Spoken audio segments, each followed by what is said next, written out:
Alright guys, you've bugged me enough about this. And I had plans already to do this, but it's coming up sooner than it was going to. The Cole Robinson Mark Bell interview. Cole Robinson's been making waves on the internet recently, which is something that he's not exactly unfamiliar with. He did that previously. I hadn't heard of him until very recently, though. By very recently, I mean in 2024, maybe late 2023, if that's the case. But he was always popular for basically being a figure online, a character online that just screams and yells and blah, blah, blah. Okay, that's fine. But let's see if any of his information is actually veracious at all, has any integrity at all. And, well, the clear answer is no, it doesn't. I think we already know that. But you want my input. And so I'm going to go ahead and give that input here today on this video. So obviously we're not going to get through this entire video, nor would you actually want me to, because it's an hour and 16 minutes long, and you already know how long it takes for me to get through a few minutes of a video, like 10 minutes. It can take about 2 hours. It makes the video about, well, an hour and a half or so. Anyway, it's just because everything is very nuanced and there's a lot of things to talk about, even within the smallest set of words. When it comes to diet and lifestyle and indication and all that stuff. There's a reason that I'm sitting back already. It's because we're going to get ready to react to this. I'm going to start the screen recording. And frankly, guys, this is the last video. I record 8 videos every week, every single week. And it's every other Friday that I record them. It's all a batch of videos that I do. Okay. This is the last video that I have to record today. It's 3:30 for me, PM for people that use military time. At least that's what we call it in the United States. It's military time. Other people just call it time. 24-hour clocks. Okay, we don't do that. It's 3:30 p.m. or 15:30. So I want to get out of here, out of this office that I've been in since 9:30 in the morning, and eat food. Okay, and relax. But let's just get started with this. I'm sugar. God. Anyway, I mean, it really astounds me at how someone can garner a following and have people listen to them just because they're loud and funny. They can say these stupidest shit and no one will critically think about it. They think in mental heuristics. Anyway. You gotta cut the fat on your diet. No, gotta implies that you require that, and even according to a carnivore and a vegan, they would probably say that you don't need to do that at all. Because it's true. You don't need to do that at all. Okay? Just like you don't need to cut carbohydrates from your diet, you don't need to not cut yourself or commit suicide. Okay? What we're talking about is an indication with regard to food. What is indicated for our species as a human being, as Homo sapien. Okay? Dietarily speaking, that includes lots of fat. Gotta get on that bike.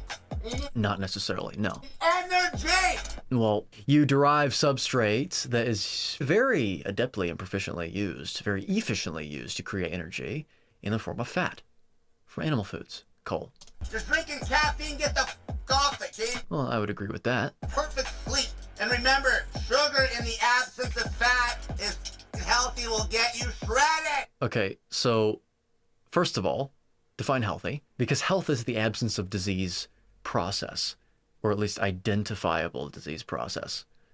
Okay, which means that, yes, sure, you can ameliorate a lot of health conditions by cutting out fat and consuming carbohydrates and protein. Okay, and usually commensurate with that is removing a bunch of ultra-processed junk food. And so, sure, you can have a lot of, health problems be ameliorated with that. Also look into the Randall cycle called Robinson, something that I actually know a lot about. Mixing fats and carbs together is not something that you want to be doing to any significant degree whatsoever. Okay, so this completely falls in line with what I've talked about on my channel and also in my book, Contraindicated, a closer look and revision of mainstream health axioms that have perpetuated illness, disorder, and disease for over a century. The second edition is out now. Get your hands on it. Link in the description below in the forms of paperback, hardcover, and audiobook. Again, still working on the ebook. Nothing's changed there. It's all the same day. The last 7 videos that have been uploaded on the channel, if this is the last one that is uploaded out of the 8 that I've recorded, have all been recorded on the same day. Over the course of 2 weeks, you're looking at same day activity and status, really, when it comes to the ebook. Anyway, so there's the transformation photos. Great. Also, the other thing is it begs the question. This is begging the question fallacy. So getting shredded, is that necessarily an indication of overall health status and indication? No, it isn't. Okay, just because you have a lot of muscle doesn't necessarily mean you're healthy. Okay, cool. There's no top-level cardio athletes that are doing any sort of duration of time that aren't just pounding carbohydrates. Okay, so basically an appeal to consensus fallacy. Basically, if the majority of people are doing something, then therefore it's right and good. Can you apply that to the engagement of slavery? Once again, it's like the most classic logical fallacies that are used in the majority of human rhetoric today, really. I'm serious. The average person, like 90% of people, I would suspect, just engage in traditional, classic, base-level logical fallacies. It's pathetic. People underestimate the value of energy for sustainability in What the hell does that even mean? What the hell does it... What? a weight loss diet. Energy. Things that are used to create energy in the body include fatty acids and carbohydrates. That's it. Did you notice that there's two things there? Fatty acids and carbohydrates? Carbohydrates and fatty acids? Energy is king. You've What? been digging into my buddy Sean Baker. You got to be a little nicer to this guy. Here's the thing. Yeah, I just got out of the gym. I was playing around with some fasting on a huge amount of carbohydrate last night just to see if I'm playing around to see how I can perform like fasted on the carbs, and it's hard to tell. I can put out pretty hard. Like I can do 1,000 calories. Define a fast. Are we talking 24 hours? What was the length of the fast? Are we talking 8 hours? That matters. Like I can do 1,000 calorie burn in an hour. No, you can't, because you're not burning calories. You can't burn something that is the result of burning something, first of all. And also, if you're talking about releasing calories, well, first of all, how did you measure that? What was the error around that measurement, around the signal? Okay. Also, those don't have any effect on the mass balance of the body. They did not affect your physiology at all. They are a metabolic byproduct of biochemical exothermic reactions, which is why they're sometimes used as a sort of inference as to how much metabolic activity is happening and metabolic rate as well. But no, you didn't. On a bike on no food, as long as I load those carbs hard at night. So a lot Yeah, of stuff like that's interesting. It's like how long do the carbs kind of sit in the glycogen or sit in your blood, you know? Well, you have glycogen stores at all times. When you're in a fasted state, glycogenolysis upregulates inactivity, sure. But your glycogen stores will never be depleted fully, or else your muscles wouldn't fire. Okay, the reason I bring this up is because of the fact that I think Mark's implication here is that if you have more glycogen in your muscle fibers as a result of consuming carbohydrates, and you haven't gone too long fasting to the point where the glycogen would be gone from the muscles, that your performance may actually be greater because you have more power output, which isn't necessarily the case considering the fact that however much power is required is going to be supplied no matter what by gluconeogenesis and glycogenesis, subsequent glycogenesis, instantaneously, effectively. So anyway. Well, yeah, and that's the funny part. Like are we on right now? We're on, yeah, we're good. Yep. Yeah, so basically, well, you've He had to ask so that he knows when to put on the act. That's what it is. seen what I've been talking about lately about pounding in like carbohydrate and dropping the fat through the floor, right? Like we've been talking about it. And a lot of people, I have a lot of followers. It's not a good idea. It's not a good idea. Okay? It's not an appropriate thing to be doing. What the hell is this guy doing? He's been pumping low carb diet, weight loss strategies for years, and Yeah, which you sort of, I don't really know what your regimen was. I never paid attention too much. The really funny thing about me having a YouTube channel and being in the carnivore space is people sort of expect me to know all of these figures when in reality, most of the time, especially whenever I'm going into a video, I know nothing about these people. Nothing. I'm learning as I'm watching, believe it or not. Because I never cared that much before. I was just looking at the science. That was it. I just got tired of all the bullshit, and I did some Well, what's the bullshit concerned here? experiments myself, and You did an N of 1 experimentation, which is an anecdote. even in 2017, I was playing around with cutting fat right out and playing around with fruit and low protein. It's not a good idea.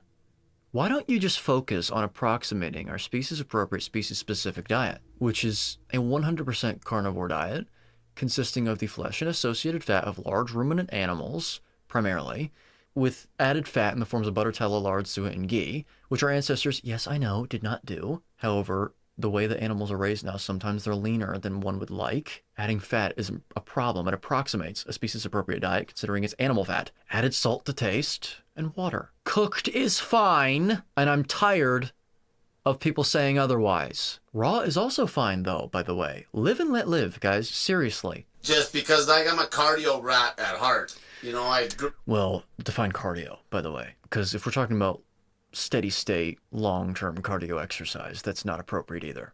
That's not indicated.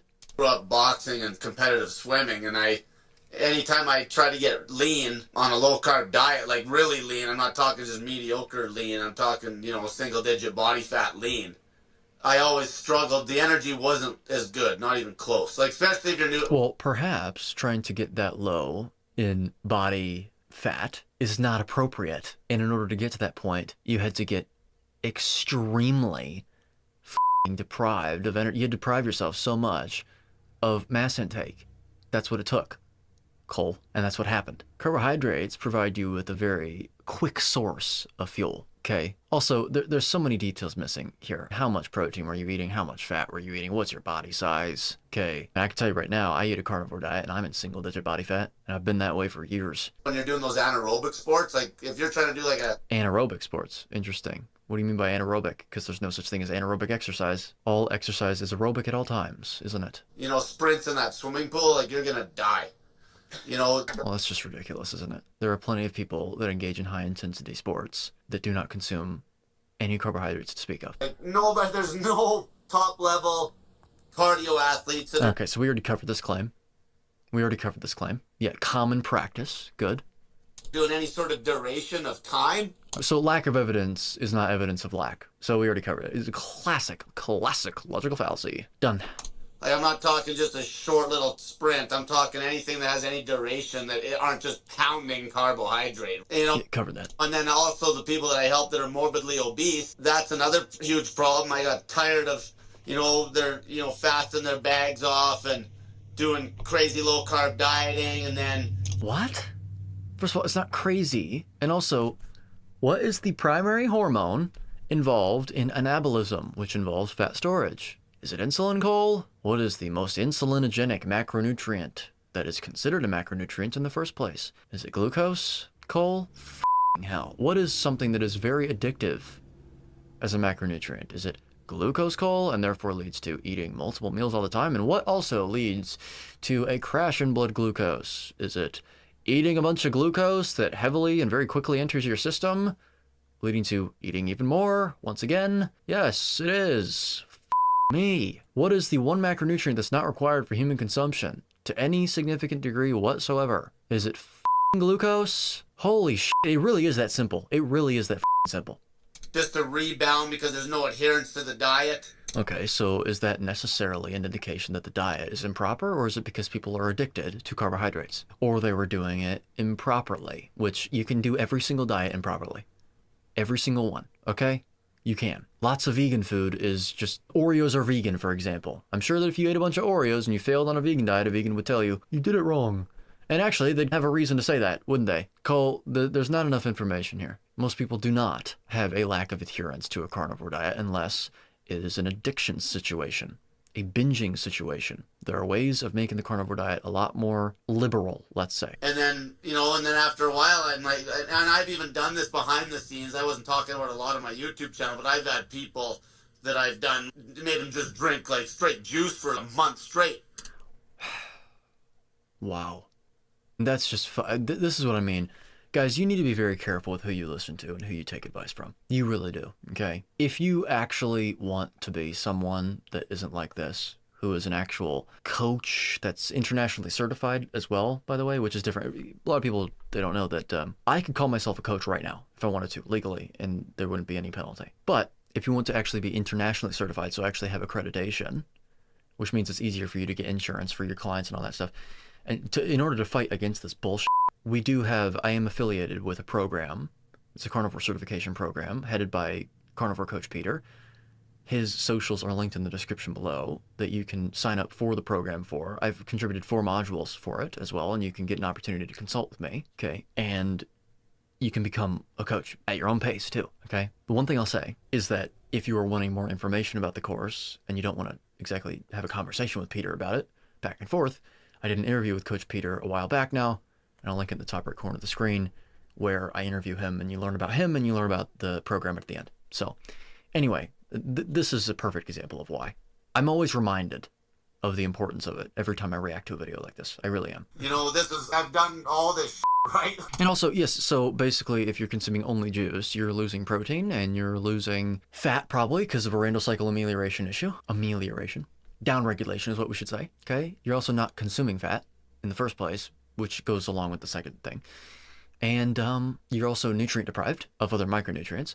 And also, there's something else. Well, I was going to say that you're not just losing fat, you're probably losing muscle. You're guaranteed to lose muscle there. And oh, yes, the amelioration of inflammation. You've changed your diet probably to something else that may be like unhealthy or something. Unless he's talking about he's transitioning his low carb people to a juice fast something, whatever. But you may have a loss of water weight as well as a result of that. So there's a lot of plausible reasons why this can result in weight loss, but weight loss is not the criteria. Weight is not the criterion of health, okay? You could be underweight, like you could be within your BMI and all that stuff and be unhealthy, okay? But as soon as you start knocking the fat out of that diet, and it's a poor man's diet. You know, a lot of people, they can't even afford to do a low-carb diet half the time. Oh my What? Do you know how much money I spend at the grocery store every single week? It's between 50 and 70 US dollars. Cole, what the deal with a lot of people that are poor, right? So there are plenty of ways to do a carnivore diet if you are poor, Cole. It's just a way of people making excuses for not embarking upon a diet, okay? You know, rice is going to be like a staple starch and fruit, you know, bananas, and then lean meat. If I had to live off the land where I live personally, like there's, you know, we're talking go kill a wild chicken in the bush with a rock would be like... I've heard you claim that you can kill a chicken with your bare hands, so we got to get some footage of that. Oh, I'm not even kidding you. We've killed them with rocks before. The whole point was like you don't need to like get so stupid with the protein intake as long as the carbs are high. And if you're out in the wild where I live up here in Western Canada, well, specifically in Alberta, like it's gonna be berries and fruit in the bush and some... Really? So every single one of the berries that are in the wild that isn't, you know, touched by human hybridization, you'd feel comfortable eating those, and they provide enough carbohydrates, or they provide the amount of carbohydrates that you advocate for? This is just a bunch of nonsense. Lean meat, like all the wild game's lean, right? But all these people that are losing weight, I'm getting crazy results with these menopause. Oh, we already covered the weight thing. Okay, now he's getting crazy results with menopausal women. Okay, so probably hormonal. It has to do with insulin. Women. Like, these women are getting destroyed by that low-carb diet.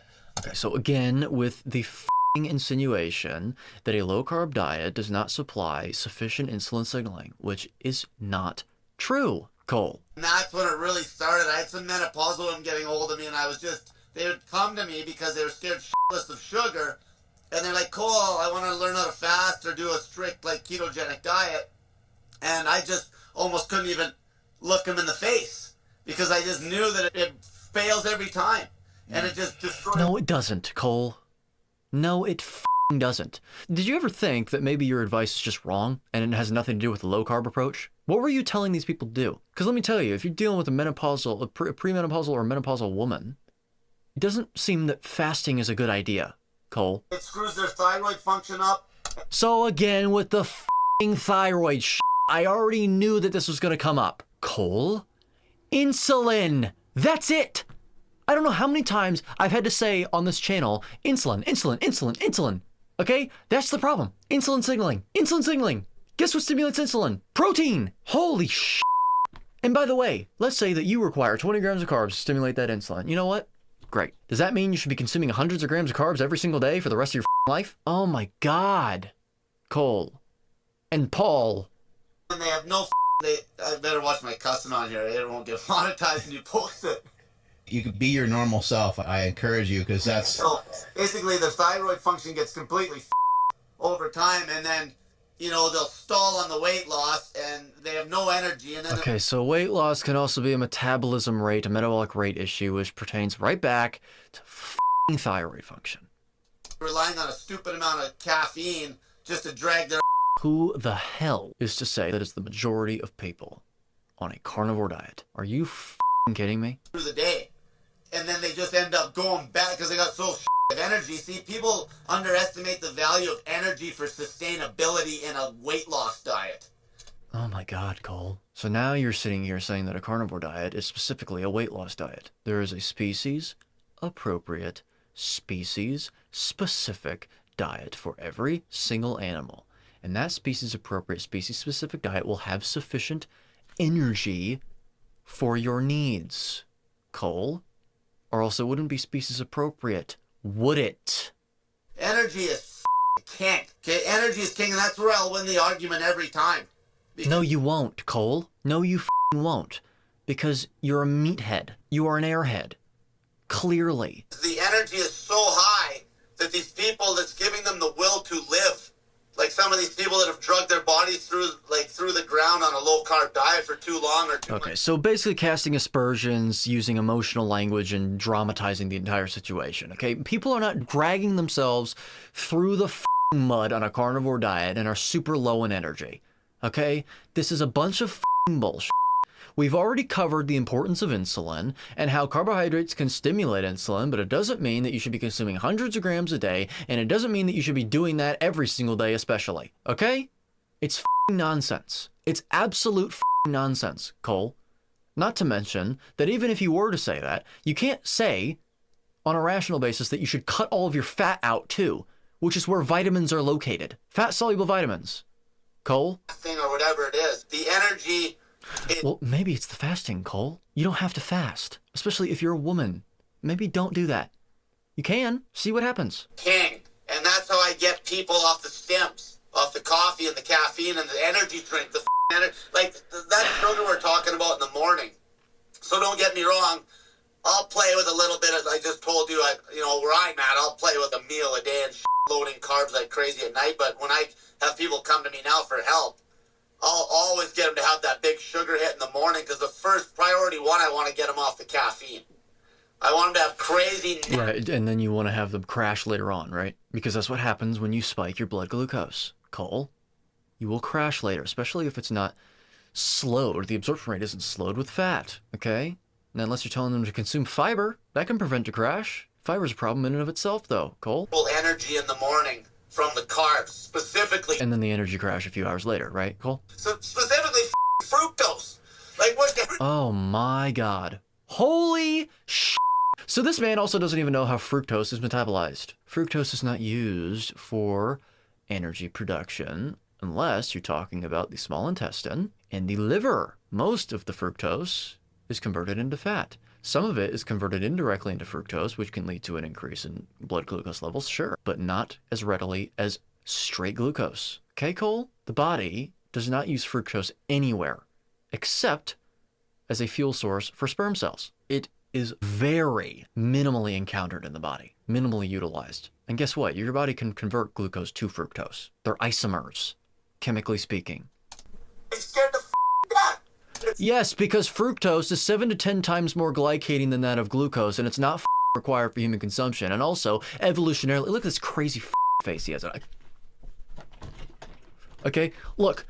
Also, when would you have encountered fructose, evolutionarily speaking? How frequently? And in what absolute amounts in fruit? I just gave it away. Fruit, by the way. You'd encounter it during fruit season. So, temporarily. And you can get it in honey as well. It's just a bunch of bullshit. Seriously. And you were saying there's more fructose in honey than there is in like corn syrup or something like that, right? Well, yes. Exactly. It's one of the reasons why honey can be worse. So like I dug down that rabbit hole and I started looking into the different like high fructose corn syrup. So here's a... Well, you need to look into the high fructose corn syrup that is supplied to restaurants because actually that's a percentage ratio of about 65 to 35 fructose to glucose. You should look into that. It's not commercially available in stores, but it is to restaurants. Why do you think that soda tastes much better at restaurants than the same version of it does in the store? So last summer, when I started putting sugar diet in all my YouTube videos, I started getting all this action, right? That's actually what you got all... And that is what this is about. That is really what this is about. That is what this is about.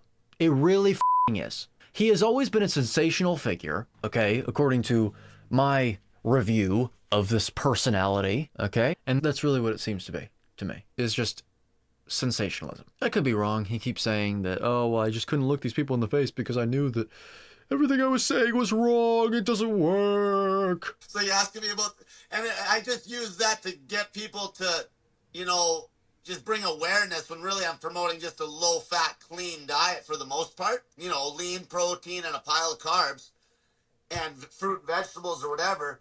Yeah, so contraindicated for human consumption, plant toxins in both the fruit and the vegetables, okay? Vegetables is a culinary term. We're talking about plants, Cole, and then the fruit of the plants, okay? You have carbohydrates, which above a certain concentration in the bloodstream that is most conducively achieved by consuming them is toxic, okay? Evinced by diabetes, okay, Cole? Chronically elevated blood glucose and nothing else. Do you understand that? Okay, deuterium as well. Slows the rate at which your mitochondria function, which causes inflammation. Fiber, okay, abrasive to the enteric lining, increases mucus secretion for that very reason. Indigestible, highly associated with diverticulosis, and also makes sense because of the fact that, well, general surgeons will put patients with diverticulosis on a low residue diet, which is a low fiber diet, in order to ameliorate their diverticulosis. So there's a reason that happens, okay? Not required at all. Ferments into nasty byproducts. We're done, okay, Cole? This is ridiculous. We do not evolve to primarily consume lean meat. We're done. Just to prove a point, I fasted for 3 days on pop. On pop. Who cares? Who the does that? Like, no. You do? Who the cares? My neighbor, where I'm living right now, she's a type 2 diabetic, 60 years old. Her blood sugars are off the chart. And she did it. She went 4 days. Now, what happened? I was drinking no caffeinated pop. So a lot of people, they got to remember they're drinking a lot of caffeinated pop. Like these kids, too. The children are drinking a lot of caffeinated pop. So that's how they get hooked on it. There's no addiction to sugar. Wow. Holy shit. You know, guys, I really don't know if I'm going to even get... I'm 7.5 minutes into this video.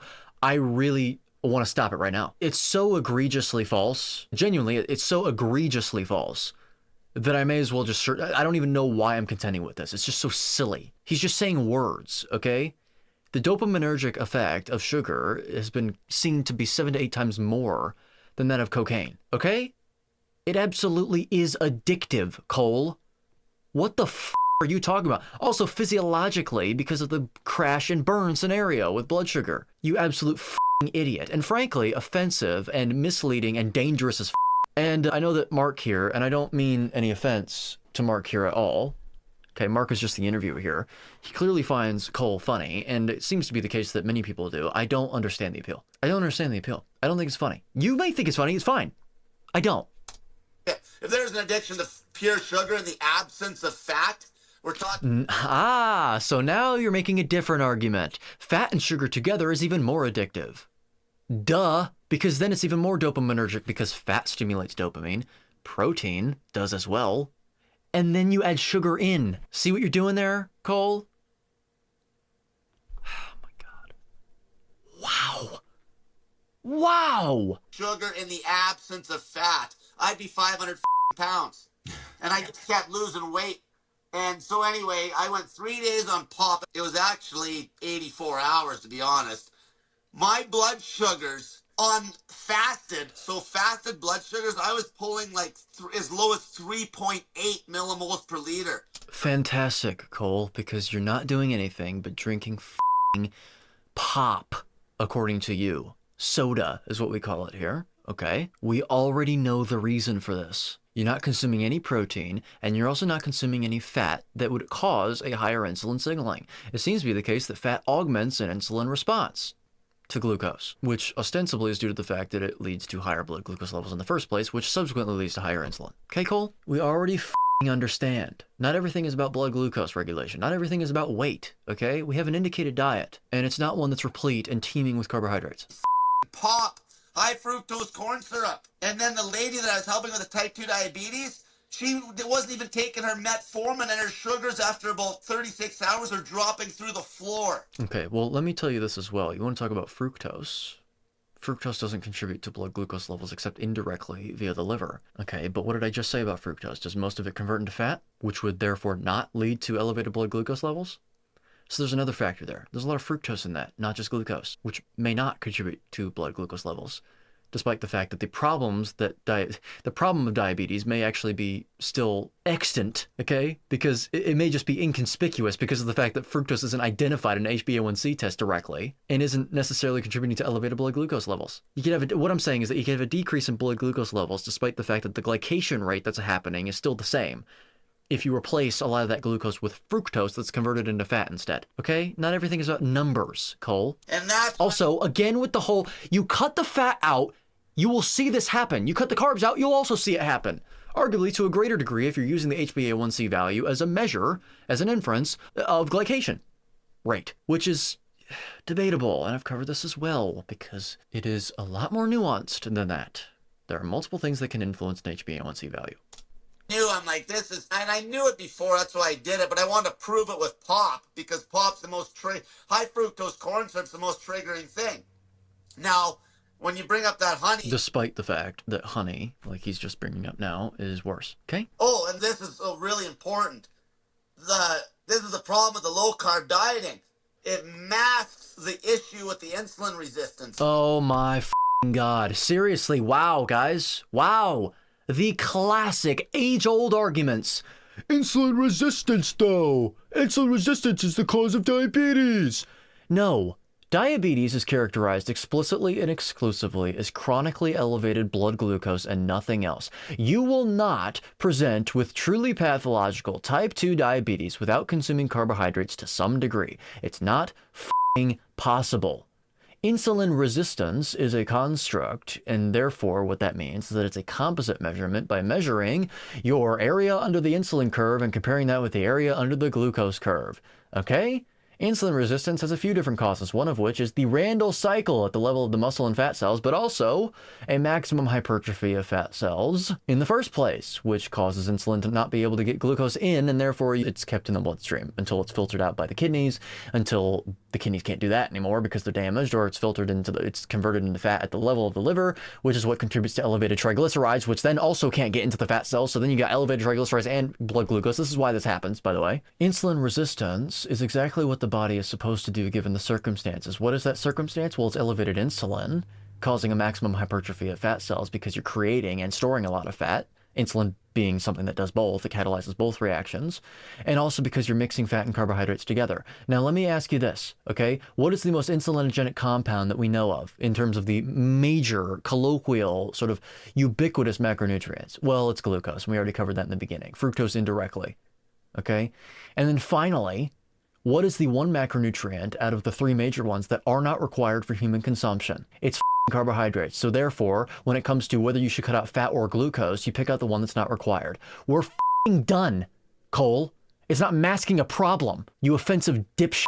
You'll have a lot of people, oh, my A1C is so low after 120 days of low-carb dieting, but they're not fixing the problem with the actual... The problem, Cole, is chronically elevated blood glucose that causes glycation. That's the thing that causes damage, Cole. Glucose via covalent binding to proteins like albumin and hemoglobin, your epithelial cells, Cole, which launches inflammation and leads to heart disease. Cole, insulin resistance is not the problem. This philosophy is dangerous. You know why? Because then if people think of insulin resistance as the problem, do you know what they're going to do? They're going to make medications that force glucose into your cells when they're purposely refusing the entry of it. Insulin resistance. You don't know what insulin resistance is. You don't know the etiology of it. You don't even know what diabetes is, clearly. You don't know how glucose damages tissues. You don't know what glycation is. We're done, Cole. It's just masking it by pulling the carbs down, but you can prove that they're still insulin resistant as all hell, because if you give them a glucose tolerance... Ah, there you go. Here we go. So now you're talking about physiological insulin resistance, which is a perfectly natural response to not consuming carbohydrates. Guess what happens to your tolerance to something when you don't consume it? It goes down, just like it does with alcohol. Oh, you should continue consuming alcohol because if we give you an alcohol tolerance test, you'll get drunk with a lot less alcohol than it used to take to get you drunk. Shut the f*** up, Cole. You're an imbecile. You are an absolute f***ing imbecile. Let's calm down for a minute and let's talk about the reasons why this happens. Are you ready? Okay. When you release insulin, the thing that stimulates insulin is glucose flowing into GLUT2 transporters. That's the primary way that glucose is stimulated. Okay. When you are consuming very little carbohydrates, the demand for those transporters goes down, doesn't it? Because you're not consuming them. Okay? So that's on the level of the pancreas. You've also got the level of the muscle. You've got GLUT4 transporters that are also responsible for taking glucose from the bloodstream when recruited to the plasma membrane. They're not just there. Okay, that only happens with the other GLUT transporters, GLUT1, 2, and 3, okay, and 5 for other processes that have nothing to do with glucose. GLUT4 transporters, though, are also regulated in terms of their production and their efficiency by insulin. Well, when insulin levels go down, what's going to happen to the amount of GLUT4 transporters that you have in the plasma membrane? Or in the cell, ready to be recruited to the plasma membrane? Well, they'll go down as well. When you have less glucose going through your veins, you will have a downregulation of GLUT transporters. Okay? So those are the two primary reasons why this happens. However, there's a third reason, which is literally what I've been saying this entire video, which is the Randall cycle. What happens when your cells are primarily oxidizing fat and have sufficient energy for their needs? What's going to happen to the recruitment of GLUT4 membranes? Is it going to be lower in its rate or higher in its rate? It's going to be lower. And for people that say, well, insulin regulates this process. Well, if that were the case, then why does insulin resistance exist? Because sometimes insulin is not a dictator of fuel use. There are other regulators that have a back pressure effect, okay? One of which is citrate, blocking GLUT4, blocking PFK1 and PFK2, okay? PDH complex being blocked, pyruvate kinase being blocked, all of these things being blocked. Not just by citrate, but also by acetyl-CoA, okay? I know the Randall cycle very well. So there's 3 reasons right there. It's called physiological insulin resistance. I bet I have it.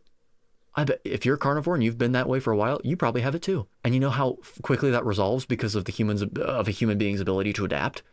Well, within 3 days. However, it begs the question as to whether a physiological insulin resistance scenario is a representation of poor health status. Your tolerance for alcohol is a lot lower when you don't consume alcohol. Your tolerance for glucose, something that's not required, is lower when you don't consume it. This goes for literally anything. Plant toxins. If you don't eat meat and you start eating meat again, guess what happens? You may expect a problem, digestion-wise. Okay? Cole is an offensive moron, guys, really. And by the way, I really mean moron. An airhead. In the extreme. I don't think there's anything really going on up there. An oral glucose tolerance test, their blood sugar will come up and it'll hold. Yes! I covered that!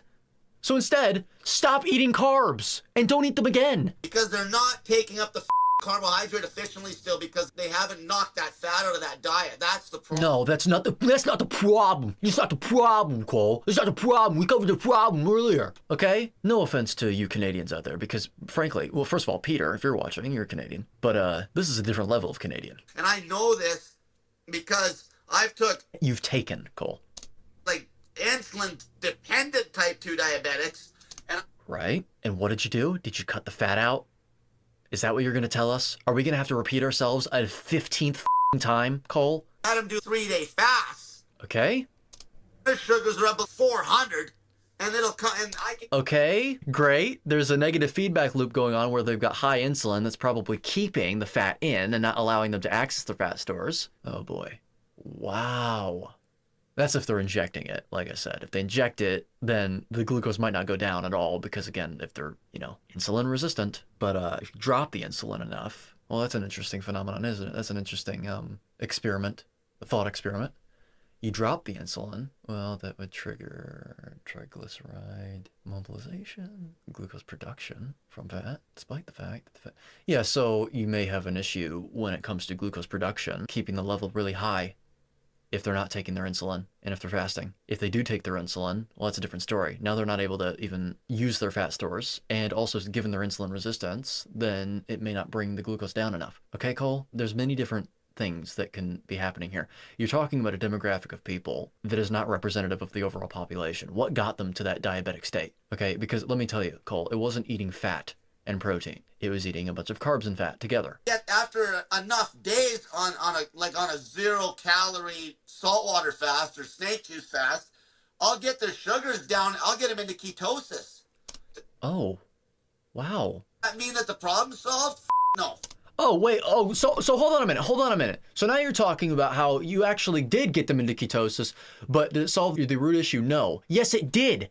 Cole, are you out of your mind? It doesn't mean because as soon as you give them Guys, this is the level of logic that we're working with here. If you remove a food that causes inflammation, and when you eat the food 3 weeks later, it causes more inflammation than it used to when you were eating it regularly, he would say that's proof that you didn't solve the issue by cutting out the inflammatory food. What? What the hell are you talking about? Oh my God. No, it's not required, and above a certain concentration, it will induce harm. We're done. Glucose. There it is. That's the characterization. I'm about to stop this video, and we're about 10 minutes in. Sorry, guys. I really am sorry. You may have to just get me to react to clips or something. 100 grams of sugar, their sugars will go right up and it'll hold. But when I already covered this, Cole, and if you actually had a functioning brain and you were a truth purveyor, you would be able to critically think about these issues and come to the proper conclusion, which is it's the carbs, Cole. the pop, because I'm metabolically healthy. Define that, Cole. When I was drinking that pop, I would have about 300 calories of high fructose corn syrup. My sugars... You wouldn't have any calories of high fructose corn syrup, Cole. ...would go up to maybe 5.8 millimoles per liter. Yes, because now you're more proficient at metabolizing carbohydrates, Cole. Oh my God, we get it. We get it. Whatever that is, times about 18 in milligrams per deciliter. And within an hour and less, I would be right back down to 4.2. Yep, and we already covered why that happens, Cole. 4.3. Like, that's how fast I'd recover. But this is where people don't understand, like, a lot of these zero... Oh, yeah, yes. Tell us, Cole, about everything that actual rational human beings don't understand. Tell us all about it. ...communities and they're always... It's that carb phobia is ludicrous. And then... Well, a phobia is an irrational fear of something. First of all, it's not irrational to discourage the consumption of a contraindicated, unnecessary... effectively toxin, okay? It's not irrational. And second of all, we're not telling people to be afraid of it. We're telling people to live intentionally. They don't show pure sugar. They're showing like donuts and fat-filled shit. What is the major constituent of donuts? And also, we already covered the fat and sugar situation. We agree, okay? But a lot of people, they are consuming basically nothing but sugar. Soda! It's all a bunch of, it's really, they're selling you fat disguised as sugar. It's like a bunch of fat and sugar for taste. And if you went and had like my sugar bomb that I have in the morning sometimes, if I'm going to do some crazy active day, which you don't require because of gluconeogenic efficiency in human beings. 1,200 calories worth of pure sugar. No calories at all. No, none. You don't know what a calorie is. And you have 1,200 calories worth of milkshake? If you had a chocolate milkshake at McDonald's, like 1,000 calorie triple... You mean a 0 calorie one, right? Because there's no calories in food, Cole. You absolute ignoramus. Super deluxe or whatever the it is. Like those milkshakes, your blood sugar will stay elevated for forever. So Randall, cycle, mixed hormonal signaling, I to G ratio. That's when you made that post showing McDougal. I seen that on Instagram. McDougall. About how he says how the fat paralyzes the insulin response. He's 100% right. No, he isn't, you absolute moron, and we covered it. Rewind my video, Cole Robinson. There's no doubt about it. You can do the test. Like, people just don't check It's just... That's bullshit. You don't think, Cole. You don't think at all. Any rational person can see it. No, ignorance is bliss. They do not... Wow, what a... It's always the ignorant people, guys. You will never hear an ignorant person not cast aspersions at other more intelligent people for being ignorant. You'll never hear the end of that. A test with the blood sugar. If you got a CGM meter, you can test this like nothing. It's a CGM. So I've been messing around with some of your suggestions for the last couple of days. You know, like, why, Mark? Why would you do that? Why the would you do that? You are an intelligent person, Mark. Preparation of the show and just to see what's going to happen. There's nothing too crazy that's happened quite yet, just because it's only been a couple of days. But instantly, energy started to go through the roof to the point where I'm getting in a lot more exercise, and normally I'm pretty active. Okay, so energy quantified and characterized by what? Measured by what? What do you mean? And also, it just sounds like a sugar high. That's really what it sounds like to me. The only grace I can give here is it could have been a replenishment of glycogen stores, increasing the power output like I alluded to in the beginning, except for the fact that if your efficiency for gluconeogenesis was high enough because you're not consuming carbohydrates, there's no guarantee that it wouldn't be the exact same power output in the zero carb situation either. Exercise wise, but I'm even more active than ever. So like yesterday I worked out 3 times, and this morning I hit up. Okay, well, hold on a minute. Why would you be working out 3 times in a day? That's not appropriate either. Workout, had really good output, did a Tabata, and I'm seeing some really good results. So I'm after what you're after. You know, I think we're after the same thing. We're both after results, and we don't really necessarily care what it's attached to. Yeah, like that's the thing. There's so much even bad science out there because of the. You wouldn't know how to interpret science, and you wouldn't know what science is if it slapped you upside the chin, Cole. You know, just the bias. Where if you go back to the early 1900s, like there's a guy, his name was Harold Hemsworth. He basically created the glucose tolerance test. And this is back in like fucking 1910. There was a guy named Walter Kempner. Oh my God, Walter Kempner, the abuser. The person who abused his patients into adherence. Good. The rice diet guy. Amazing. Who restricted their sodium intake, by the way, so drastically that they had the worst experience on such diets. The worst. And if they tried to deviate or transgress, nope, they couldn't. You're going to cite Walter Kempner, who put people on a rice and fruit juice diet. You moron. And he was basically reversing type 2 diabetes and by force. With an unsustainable. You want to talk about unsustainable, Cole? Kidney disease and all sorts of health issues in like around from about 1939 to 1950. Yeah, by basically harming his patients into submission. Pure sugar. He was putting people on. We already covered this. Orange juice or juice, table sugar. All right. Basically, it's the same point over and over again. He has discovered the Randall cycle without even realizing it. Here's something else I want to say about Mark Bell and his comments about, the energy and all that stuff. There is an argument that people have made that they do like a carb refeeding for like a day, and then they go back to zero carb. Maybe that's what he's experiencing. I mean, seriously, our capacity to recycle glucose and produce glucose endogenously is very efficient. So the idea that you need to be consuming hundreds of grams of carbohydrate a day is just ridiculous, isn't it? It's ridiculous, and it's dangerous. But if you want to talk about ancestral consistency, there is evidence of certain tribes where they will go zero carb and then they'll pig out on some hive or something, okay? I'm not saying it's required.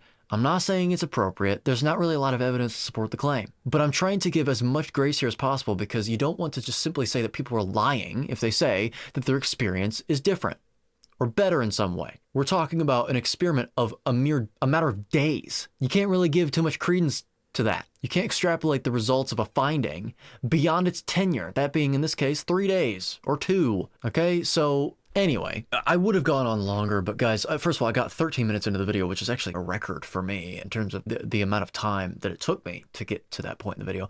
But also, it's the same thing over and over again. And it's the same points that I've talked about a million times. Like, we already understand. Yes, the Randall cycle, insulin resistance, diabetes. We get all these things. You guys get all these things. So, anyway, Cole, if you're watching, stop today.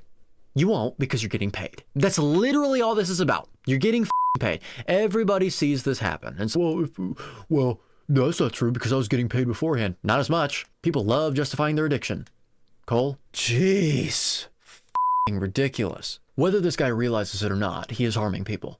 He is a danger to the public. So, anyway, if you guys enjoyed the video, leave a like, subscribe to the channel if you haven't already. Also, comment your thoughts in the comment section below, and also buy my book. Again, the irony is that the people that will actually buy this book are the people that least need to read it. Okay, Cole is someone that needs to read this book. Cole is someone that needs to read this book. Okay, but he won't read that. He won't do it.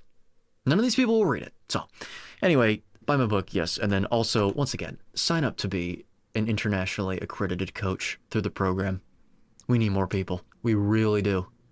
To stand up against this nonsense. It's ridiculous what is being said today. We gotta stand up. I'm doing my part. Time for you to do yours. So, anyway, also, you can subscribe to the Patreon if you haven't already to gain access to 1 week early uploads, ad-free content, uncensored content, and an exclusive Discord server. And really, I mean, that's it for today.